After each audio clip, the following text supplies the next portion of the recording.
അസ്സലാമു അലൈക്കും. ഓർമ്മയുടെ ഒരു നിലാവിലേക്ക് എല്ലാ മാന്യ പ്രേക്ഷകർക്കും സ്വാഗതം. സർവശക്തനായ റബ്ബിൻ്റെ വിധി വിലക്കുകളനുസരിച്ച് സൂക്ഷ്മതയോടെ ജീവിക്കാൻ എനിക്കും നിങ്ങൾക്കും അള്ളാഹു അനുഗ്രഹം ചൊരിയുമാറാവട്ടെ. പുണ്യ റമദാൻ്റെ ദിനരാത്രങ്ങൾ ഓരോ ദിവസവും കഴിഞ്ഞു പോയിക്കൊണ്ടിരിക്കുകയാണ്. ഈ എപ്പിസോഡിൽ എൻ്റെ പ്രിയപ്പെട്ട സഹോദരിമാർക്ക് വേണ്ടി രണ്ട് വാക്യം പറയാൻ ഞാൻ ആഗ്രഹിക്കുന്നു. നാം ആരെയാണ് മാതൃകയാക്കേണ്ടത്? നമ്മൾ മാതൃകയാക്കേണ്ട ഇസ്ലാമിൻ്റെ മഹദി ആരാണ്? എൻ്റെ കരളിൻ്റെ കഷണമായ നബി സല്ലല്ലാഹു അലൈഹി വസല്ലം പറഞ്ഞു, എൻ്റെ കരളിൻ്റെ കഷണമായ ഫാത്തിമ ബീവി റളിയല്ലാഹു അൻഹയാണ് നമ്മൾ എല്ലാവരും, പ്രത്യേകിച്ച് എൻ്റെ സഹോദരിമാർ, മാതൃകയാക്കണം. ഒരു സ്ത്രീയുടെ ജീവിതം, ഒരു മഹദിയുടെ ജീവിതം എങ്ങനെ ജീവിച്ച് കാണിച്ചു എന്ന മഹത്തായ ഒരു വനിത, ചരിത്രത്തിലിടം പിടിയ ഫാത്തിമ ബീവി റളിയല്ലാഹു അൻഹ. ഭർത്താവിൻ്റെ ഇല്ലായ്മയിൽ പോലും വല്ലായ്മ കാണിക്കാത്ത ആ മഹദി, നബി സല്ലല്ലാഹു അലൈഹി വസല്ലം എന്ന അന്ത്യപ്രവാചകൻ്റെ, ലോക മുസ്ലിങ്ങളുടെ നേതാവിൻ്റെ, അള്ളാഹു ഏറ്റവും കൂടുതൽ അനുഗ്രഹിച്ച നബിമാരിൽ ഒരാളായ നമ്മുടെ മുത്തു റസൂലിൻ്റെ മകളായിട്ട് പോലും അഹങ്കാരം ലേശമില്ലാതെ, ആർഭാടപ്രിയയല്ലാതെ, ഉപഭോഗ തൃഷ്ണയില്ലാതെ എല്ലാവരെയും സമമായി കണ്ടുകൊണ്ട് എങ്ങനെയാണോ ഇസ്ലാമിലെ ഒരു സ്ത്രീ, ഒരു പെൺകുട്ടി ജീവിക്കേണ്ടത് എന്ന് സ്വന്തം ജീവിതത്തിലൂടെ വഴികാട്ടിയായി കാണിച്ചു തന്ന ആ ഫാത്തിമ ബീവി റളിയല്ലാഹു അൻഹയെ പോലെ നാം ഓരോരുത്തരും ആകാൻ ഇന്ന് തന്നെ ദുആ ചെയ്യണമെന്നാണ് എനിക്ക് പ്രിയപ്പെട്ട സഹോദരിമാരോട് പറയാനുള്ളത്. ഉപഭോഗ തൃഷ്ണയുടെ ഒരു കാലഘട്ടത്തിലൂടെയാണ് നിങ്ങളും ഞാനും ജീവിച്ചു പോകുന്നത്. നമ്മുടെ ചുറ്റും നടക്കുന്ന കാര്യങ്ങളൊക്കെ ഈ യുഗത്തിൽ നമ്മൾ കാണുന്നതാണ്, ഈ കാലഘട്ടത്തിൽ നാം കാണുന്നതാണ്. ഈ കാലഘട്ടത്തിൽ തന്നെയാണ് ഇന്നിൻ്റെ ശബ്ദമായി ഉയരേണ്ടത് ഫാത്തിമ ബീവി റളിയല്ലാഹു അൻഹയെ പോലെയുള്ള മഹദികളാണ്. സ്വർഗത്തിൽ അവരോടൊപ്പം കഴിയാനുള്ള ഒരു ഭാഗ്യം കിട്ടണമേ എന്നുള്ള പ്രാർത്ഥനയാണ് സഹോദരിമാരെ നിങ്ങൾ ഈ പുണ്യ റമദാനിൽ അള്ളാഹുവിനോട് ദുആ ചെയ്യാനുള്ളത്. സൂക്ഷ്മതയോടെ ജീവിക്കാൻ നിങ്ങൾക്കും എനിക്കും അള്ളാഹു സുബ്ഹാനഹു വ തആല എല്ലാ അനുഗ്രഹങ്ങളും നൽകുമാറാകട്ടെ.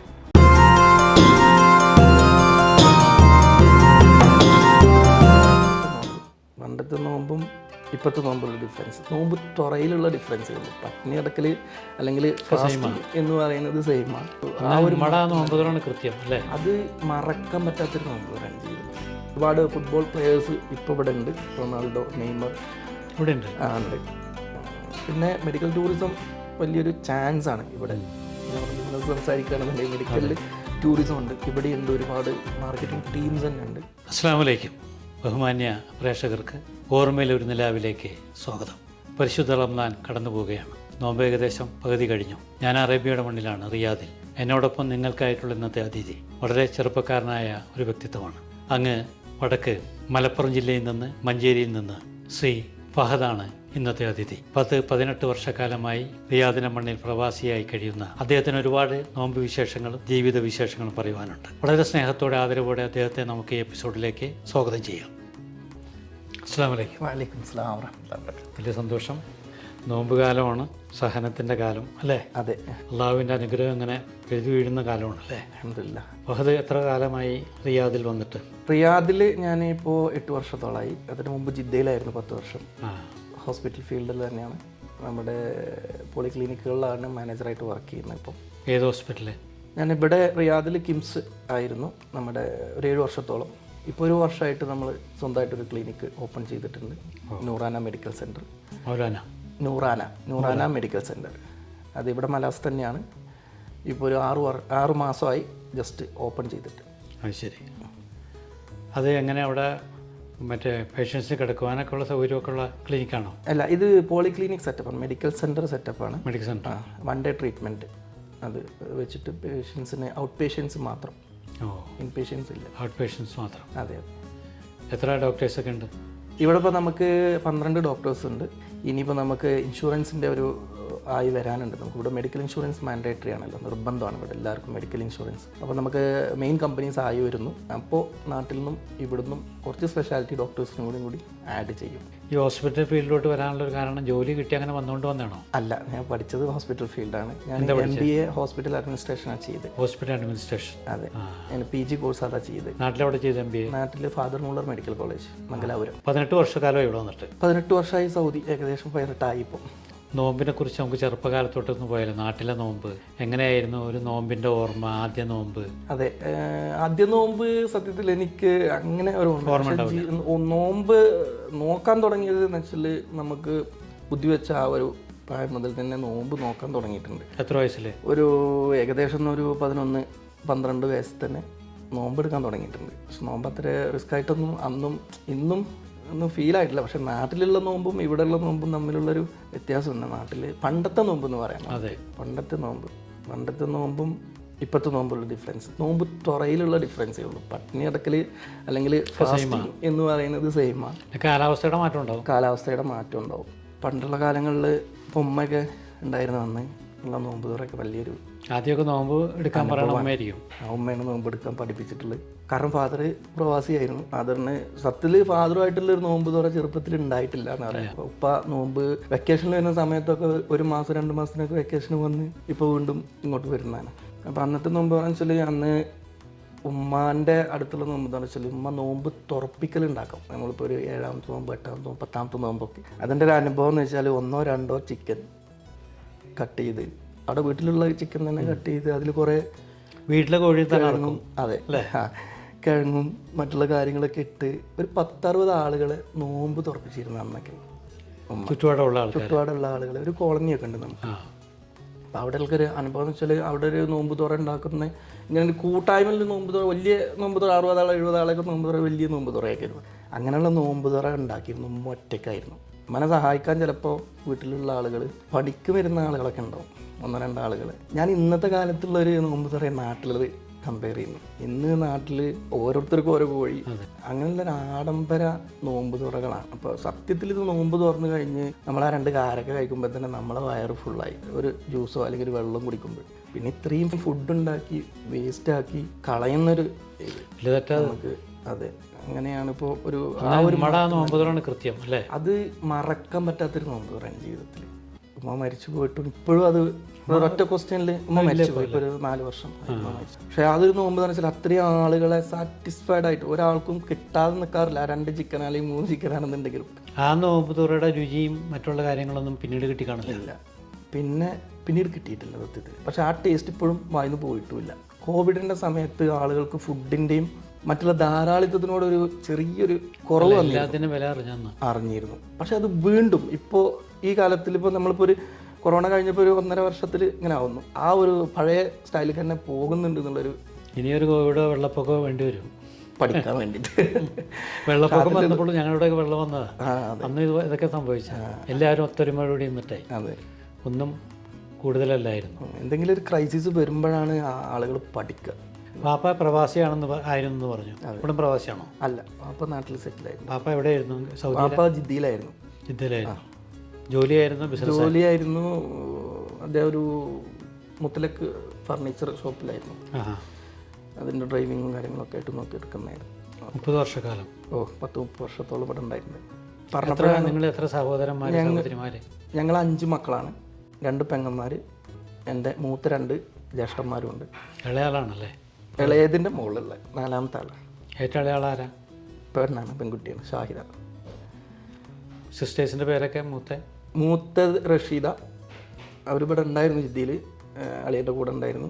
പിന്നെ അതിൻ്റെ താഴെയുള്ളത് നൗഷാദ്, അതിൻ്റെ താഴെ ആബിദ്, പിന്നെ ഫഹദ്, ഷാഹിദ. പിതാവിൻ്റെ പേര്? ഹസൻ. ഉമ്മാൻ്റെ പേര് ജമീല.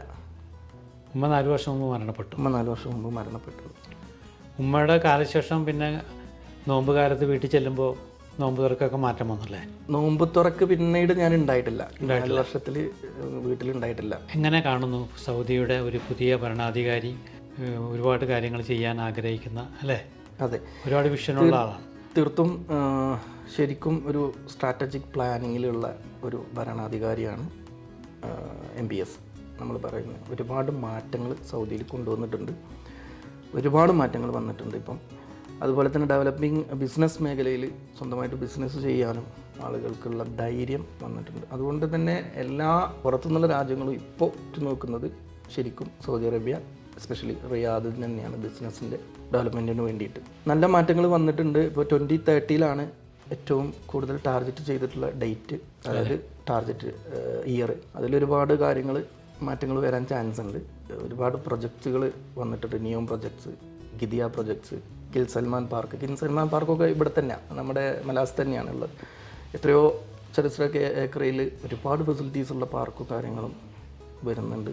ഇപ്പോൾ വേൾഡ് നമ്പർ 1 ആക്കാൻ ഉദ്ദേശിക്കുന്നത്. അതുപോലെ തന്നെ വേൾഡ് കപ്പ്, ഫിഫ, ഞാൻ ചെറിയ ഫുട്ബോൾ ഭ്രാന്തനും കൂടിയാണ്. അതെ, ഇതിൽ വരുന്ന 34 ഫിഫ വേൾഡ് കപ്പ് അതും ഇവിടെ അനൗൺസ് ചെയ്തു. പിന്നെ ഫിഫ ഒരുപാട് ഫുട്ബോൾ പ്ലെയേഴ്സ് ഇപ്പോൾ ഇവിടെ ഉണ്ട്. റൊണാൾഡോ, നെയ്മർ ഇവിടെ ഉണ്ട്. ഉണ്ട്. അവരൊക്കെ ഓരോ ക്ലബ്ബുമായിട്ട് ടൈപ്പായിട്ട് കളിക്കുന്നുണ്ട്. ഫുട്ബോളിനോട് താല്പര്യമുണ്ടോ? ഫുട്ബോൾ കുറച്ചൊക്കെ കളിക്കും. ഭ്രാന്തുണ്ട് ഫുട്ബോളിൽ. ഇവിടെ ഒരു ടീമിൽ ഉണ്ടോ? ഉണ്ട്. നമ്മുടെ ക്ലബിൻ്റെ പേര് യൂത്ത് ഇന്ത്യ എന്നാണ്. ഇവിടുത്തെ ക്ലബിലുണ്ട്, മെമ്പറാണ്. അതുപോലെ അവരെ കളിക്ക് പോകും. പിന്നെ ചെറുതായിട്ട് വെറ്ററൻസിൻ്റെ കളിക്കൊക്കെ പോകും. ചെറുപ്പക്കാരനാന്ന് പറഞ്ഞുകൊണ്ട് ഇവിടെ ഞങ്ങൾ ആഴ്ചയിൽ 2 ദിവസം വെറ്ററൻസിൻ്റെ കളിയുണ്ട്. അതിൽ സൺഡേയും വെനസ്ഡേയും. അപ്പോൾ അവിടെയും പോയിട്ട് കളിക്കും.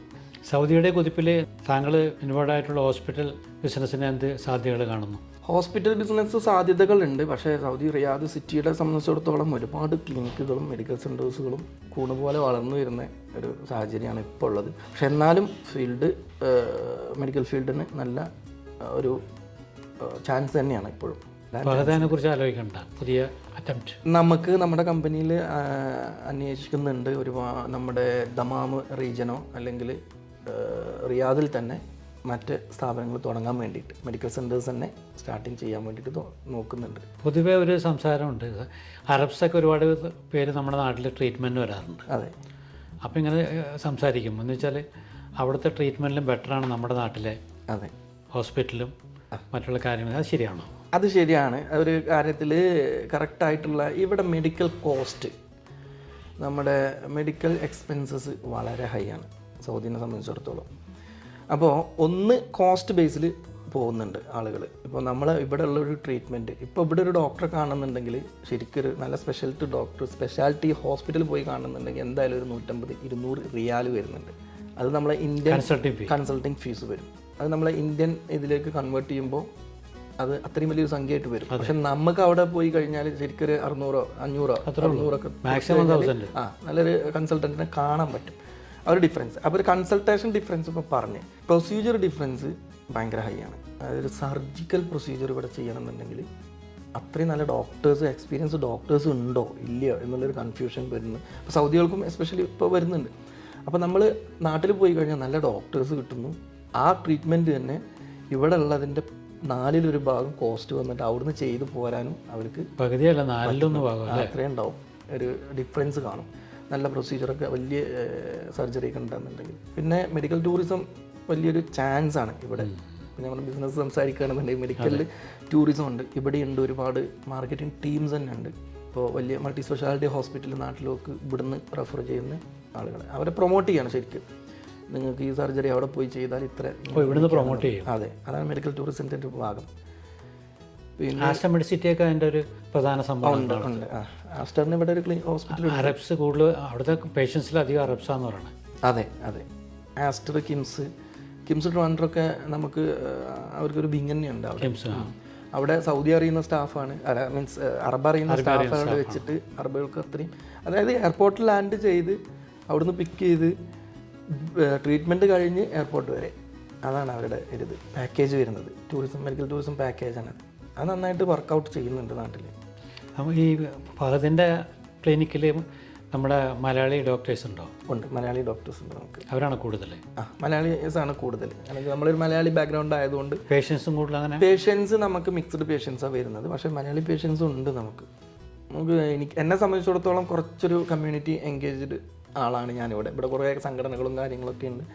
അപ്പോൾ അതിലൊക്കെ ഞാൻ ജസ്റ്റ് എല്ലാ ഗ്രൂപ്പിലും ഉണ്ട് എന്ന് പറയല്ലോ, നമുക്ക് എല്ലാവരുമായിട്ട് നല്ലൊരു ടച്ചിലാണ്. അപ്പോൾ എന്നെ സംബന്ധിച്ചിടത്തോളം നമ്മളെ മലയാളി ഗ്രൂപ്പ്സ് നമ്മളെ കെയർ ഓഫിൽ ഒരുപാട് ആളുകൾ ബിസിനസ്സിന് ഗുണം ചെയ്യും. അതെ, ബിസിനസ്സിന് ഗുണം ചെയ്യും. ഏതൊക്കെ ഗ്രൂപ്പിൽ ഇൻവോൾവ് ആണ് ഇപ്പോൾ ആക്റ്റീവായിട്ടുള്ളത് റിയാദ് കലാഭവൻ എന്നുള്ളൊരു റിയാദ് കലാഭവൻ, നമ്മുടെ കലാഭവനല്ല, റിയാദ് കലാഭവൻ എന്ന് പറഞ്ഞിട്ടൊരു സംഘടനയുണ്ട്. അറിയുണ്ടാവും. നമ്മുടെ ജയൻ തിരുമല, രാജീവൻ മമ്മലി ഇവരൊക്കെ വന്നിട്ട് നല്ല പ്രൊഫഷണൽ നാടകങ്ങൾ ചെയ്യാറുണ്ട്. റിയാദ് കലാഭവൻ വർഷത്തിലൊരിക്കൽ 2 മണിക്കൂർ നീണ്ടു നിൽക്കുന്ന അല്ലെങ്കിൽ 2.5 മണിക്കൂർ നീണ്ടു നിൽക്കുന്ന പ്രൊഫഷണൽ ഡ്രാമ ചെയ്യും. അത് ഇവിടെ ശരിക്കും ഒരു അനുഭവമാണ്. ഇപ്പോൾ കോവിഡിന് ശേഷം ചെയ്തിട്ടില്ല. 2-3 വർഷത്തോളമായി, 4 വർഷമായി നാം ചെയ്തിട്ട്. ലാസ്റ്റ് ചെയ്ത നാടകം 1001 രാവുകൾ എന്ന നാടകം ചെയ്തിരുന്നു. അപ്പോൾ ഇപ്പോൾ ഇനി വരുന്ന ഈ ഹജ്ജ് സീസണിൽ കഴിഞ്ഞാൽ അടുത്ത മാസം തന്നെ ഒരു നാടകം വരുന്നുണ്ട്, വലിയ നാടകം. അപ്പോൾ അതിൻ്റെ പ്രൊഫഷണൽ കൂടിയാണ് ഇപ്പോൾ. ഹോസ്പിറ്റലായിട്ട് ബന്ധപ്പെട്ട് ചോദിക്കുകയാണ് ഞാൻ, കോവിഡ് കാലം എങ്ങനെ ബാധിച്ചു ഹോസ്പിറ്റലിൽ? കോവിഡ് കാലം നന്നായിട്ട് ബാധിച്ചിട്ടുണ്ടായിരുന്നു. ബിസിനസ് ലെവലിൽ ചർച്ച ചെയ്യാൻ ശരിക്കും പാടില്ല, എന്നാലും കോവിഡ് ലെവലിൽ നമ്മുടെ ഹോസ്പിറ്റൽ ലെവലിലും ഇതിലൊക്കെ ആയിരുന്നു പേഷ്യൻസിന് കുറച്ചുകൂടി നമുക്ക് റെഫറൻസ് കൂടുതൽ. നമുക്കിവിടെ ഓപ്പണായിട്ട് ട്രീറ്റ്മെൻറ്റ് കൊടുക്കാൻ പറ്റാത്തൊരവസ്ഥ ഉണ്ടായിരുന്നു. അതെ, അത് നന്നായിട്ട് ബാധിച്ചിരുന്നു ഒരു 1.5 വർഷം. 18 വർഷക്കാലത്ത് പ്രവാസി പരിചയമാണ് ശരിക്കും. ഇവിടുത്തെ അറബ്സായിട്ടൊക്കെ നല്ല ബന്ധങ്ങളുണ്ടോ ചിലരായിട്ട്? ഓൾമോസ്റ്റ് ഉണ്ട്, അത്യാവശ്യമായിട്ടുണ്ട്. അവരുടെ ഒരു ആറ്റിറ്റ്യൂഡ് നമ്മളോട് മലയാളികളോട് എങ്ങനെയാണ്? നമ്മളെ നല്ല ഇഷ്ടമാണ് സൗദികൾക്ക്. അതുപോലെ നമുക്കുള്ള റെസ്പെക്റ്റും കാര്യങ്ങളും അവർ തരുന്നുണ്ട്.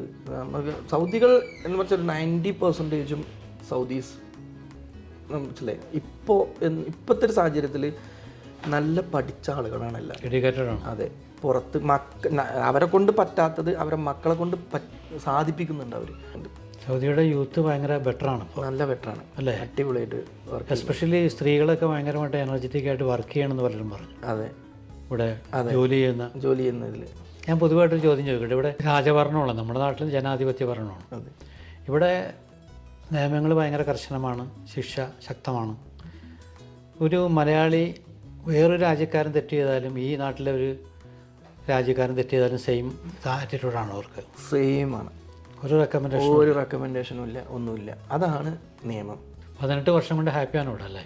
ഓ അൽഹംദുലില്ലാ, എല്ലാ കാര്യത്തിലും ഹാപ്പിയാണ്. സൗദി അറേബ്യയുടെ മണ്ണ് തന്നെ ഇനിയും കണ്ടിന്യൂ ചെയ്യാം. ഓ അത് തന്നെ, ഇവിടെ ചവിട്ടി തന്നെ പോയാൽ മതി. ഓ എന്താണ് ഈ ഡ്രീം ഹോസ്പിറ്റൽസ് തന്നെ നമ്മുടെ ഫീൽഡ് ഒന്നുകൂടി ഭംഗിയാക്കി വൃത്തിയാക്കിയിട്ട് കൊണ്ടു നടക്കണം. നമ്മുടെ സംസാരം കേട്ടുകൊണ്ടിരിക്കുന്ന ഒരുപാട് ചെറുപ്പക്കാരുണ്ടാകാം. താങ്കളും വളരെ ചെറുപ്പമാണ്. താങ്കളിവിടെ ബിസിനസ്സിൽ എസ്റ്റാബ്ലിഷ് ആയി കഴിഞ്ഞു. പുതിയ ഒരുപാട് പേര് ഇങ്ങോട്ട് വരാനും ആഗ്രഹിക്കും, കാരണം സൗദിയുടെ കുതിപ്പ്. അതെ, അവർക്കൊരു മെസ്സേജോ അഡ്വൈസോ കൊടുക്കാൻ പറ്റുമോ? വരുന്നത് വിസ വരുന്ന ഏത് പ്രൊഫഷനിലാണോ വിസ വരുന്നത് വെച്ചാൽ ആ പ്രൊഫഷൻ കീപ്പ് ചെയ്യുക, അതിൽ തന്നെ ജോലി ചെയ്യുക. വരുന്ന സൗദിയിൽ ഒരുപാട് ചാൻസസ് ഉണ്ട്. ഒരുപാട് ചാൻസസ് എന്ന് പറഞ്ഞാൽ ഇനിയിപ്പോൾ ഫിലിം ഫീൽഡും കൂടി സൗദിയിലോട്ട് വരാൻ ചാൻസ് ഉണ്ട്. ഇപ്പോൾ എല്ലാം ഓപ്പണാണ്. ഷൂട്ടിങ്ങിനും പെർമിഷൻ എടുത്തു കഴിഞ്ഞാലൊക്കെ ഷൂട്ടിങ്ങൊക്കെ ഇവിടെ നടക്കും. എത്ര മക്കളാണ്? എനിക്ക് 3 മക്കൾ, 2 ആൺകുട്ടികൾ. അലൻ മൂത്തത്, ആരോൺ അതിൻ്റെ ചെറുത്, അന്ന ജമീല ഉമ്മാൻ്റെ പേരാണ് കിട്ടുള്ളത്, ചെറിയ മോള്. അലൻ എന്ത് ചെയ്യണു പഠിക്കാൻ? അലൻ 5th ഇപ്പോൾ കഴിഞ്ഞു, 6th മറ്റവൻ LKG. മോള് പിന്നെ ചെറിയ കുട്ടിയാണ്. മിസ്സസ് വർക്ക് ചെയ്യണം അല്ലേ? അത് വർക്ക് ചെയ്തിരുന്നു. ഇപ്പോൾ മിസ്സസിൻ്റെ പേരെന്താ? നെജില. അവിടെ തന്നെ വീട് മഞ്ചേരി? ജസ്റ്റ് ഞങ്ങളൊരു 3 കിലോമീറ്റർ ഡിഫറൻസ് ഉള്ളൂ. ഞാൻ മഞ്ചേരി ശരിക്ക് കരുവാരകുണ്ട് കിഴക്കേത്തലയാണ്, അതായത് കരുവാരകുണ്ട് നീലാഞ്ചേരിയാണ് പ്രോപ്പർ സ്ഥലം. നാട്ടിലോട്ടുള്ള പോക്കും വരവൊക്കെ ഇതിനിടക്ക് അങ്ങനെയൊക്കെയാണ്? സ്വന്തമായിട്ട് ജോലി ഇല്ലാത്തതിന് വേണ്ടി ഇടയ്ക്കൊക്കെ പോകാം അല്ലേ? സ്വന്തം ജോലി എന്ന് പറയാൻ ചില ജോലി തന്നെയാണ്, കഫീലുമായിട്ടുള്ള ഒരു ടൈപ്പ് അത് തന്നെയാണ്. പക്ഷെ പോവാറുണ്ട്. ഞാനിപ്പോൾ ഒരു 10 ദിവസത്തിന് ലാസ്റ്റ് ഒരു നോമ്പിൻ്റെ മുമ്പ് 10 ദിവസത്തിന് നാട്ടിൽ പോയിട്ട് വന്നാണ്. പെരുന്നാളിന് പോകാറുണ്ടോ? പെരുന്നാളിന് അങ്ങനെയല്ല, വെക്കേഷൻ വരുന്ന സമയത്ത് പെരുന്നാൾ വന്നാൽ അങ്ങനെ കിട്ടും. നാട്ടിലെ സുഹൃത്ത് വലയങ്ങളൊക്കെ നന്നായിട്ടുണ്ട്, കീപ്പ് ചെയ്യുന്നുണ്ട്. യാത്രകളൊക്കെ ഇഷ്ടമാണ്? യാത്രകൾ ഇഷ്ടമാണ്, ചെറുതായിട്ട് ആക്ടിങ് ഇഷ്ടമാണ്. യാത്രകൾ എവിടെയൊക്കെ പോയിട്ടുണ്ട്? യാത്രകൾ ഞാൻ ദുബായ്, നമ്മളെ ഇവിടെ ഉള്ളൊരു ഇതിലുള്ള എല്ലാ, ഇപ്പോൾ സൗദിനെ സംബന്ധിച്ചിടത്തോളം ഒരുപാട് നമുക്ക് യാത്ര ചെയ്യാനുള്ള ഇതുണ്ട്. സൗദി തന്നെ ഉണ്ട് ഇഷ്ടം പോലെ. കാരണം GCC രാജ്യങ്ങളിൽ ഏറ്റവും വലുത് സൗദിയാണ്.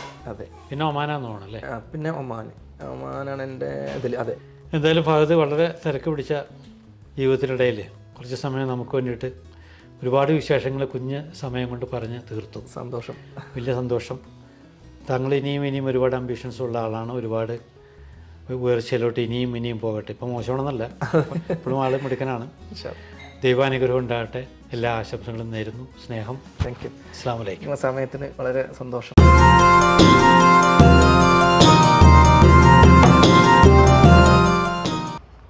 പ്രിയപ്പെട്ടവരെ, മരുഭൂമിയിലെ ഇഫ്താർ മഹാസംഗമത്തിലേക്ക് എല്ലാവർക്കും സ്വാഗതം. ഗൾഫ് മലയാളി ഫെഡറേഷൻ ഈ മാർച്ച് 22 വെള്ളിയാഴ്ച വൈകിട്ട് ഒട്ടകങ്ങളെയും ആടുകളെയും മേയ്ക്കുന്ന ഇടയ താവളത്തിൽ വെച്ച് ഒരു ഇഫ്താർ സ്നേഹവിരുന്നൊരുക്കുകയാണ്. പ്രിയപ്പെട്ട ഓരോരുത്തരെയും വളരെ സ്നേഹത്തോടെ അങ്ങോട്ട് ക്ഷണിക്കുകയാണ്.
മരുഭൂമിയിലെ ഈ സ്നേഹവിരുന്ന് ആസ്വദിച്ചവർക്ക്, കണ്ടവർക്കെല്ലാം ഒരു വേറിട്ട അനുഭവമായിരുന്നു.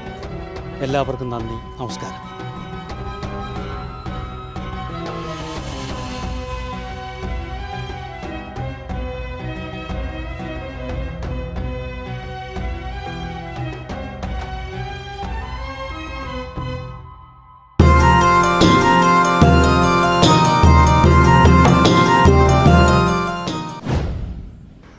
ഓർമ്മയിലൊരു നിലാവിൻ്റെ ഈ എപ്പിസോഡ് ഇവിടെ പൂർണ്ണമാവുകയാണ്. മറ്റൊരു എപ്പിസോഡുമായി നിങ്ങളുടെ മുന്നിൽ ഞാൻ എത്തും ഇൻഷാ അല്ലാഹ്. അതുവരേക്കും അസ്സലാമു അലൈക്കും വറഹ്മത്തുള്ളാഹി വബറകാതുഹു.